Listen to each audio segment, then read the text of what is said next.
dentro do termo equidade, considerando os estudantes com maior vulnerabilidade social, né? Então, há uma busca de diminuir essa desigualdade, tanto escolar como social, para que esse direito possa ser de todos. Então, o que seria diminuir essas desigualdades, ou qual a origem dessas desigualdades?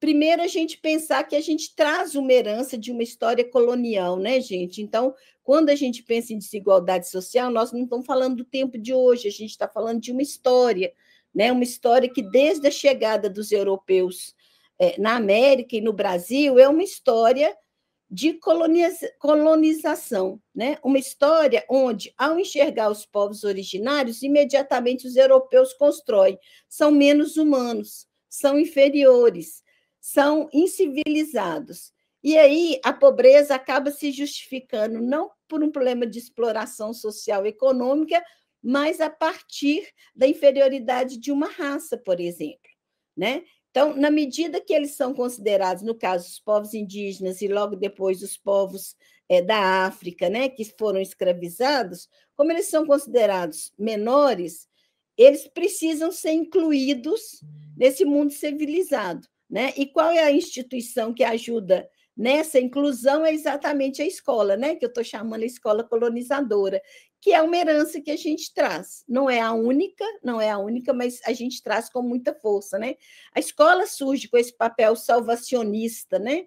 No sentido de moralizar, de civilizar esses outros, né? As crianças indígenas, as crianças negras, né? Se a gente pegar um pouco a história dos jesuítas, e aí isso é interessante, porque desde esse tempo a ideia de inclusão está colocada, né?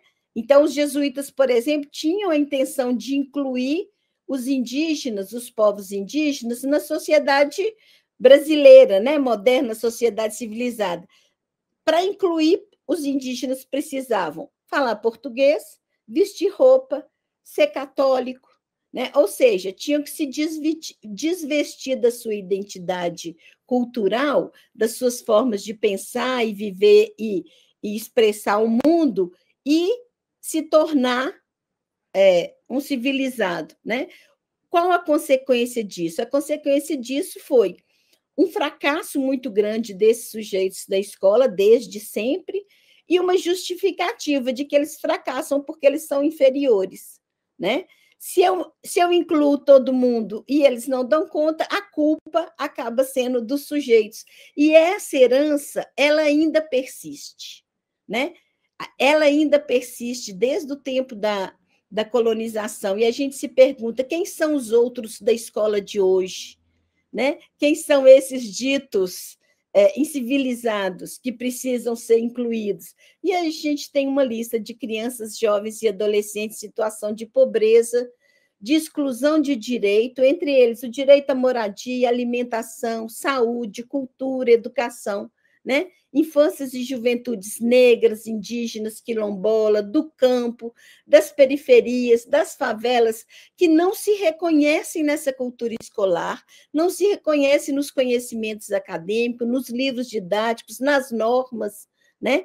E que são crianças que, apesar disso, elas resistem e resistem, afirmando sua cultura, sua forma de ser, expressar o mundo fora da escola. E aí a gente tem muitos exemplos de experiências culturais, né? O hip hop, a capoeira, a dança, o canto, como que em outros espaços essas crianças conseguem se expressar e muitas vezes na escola não.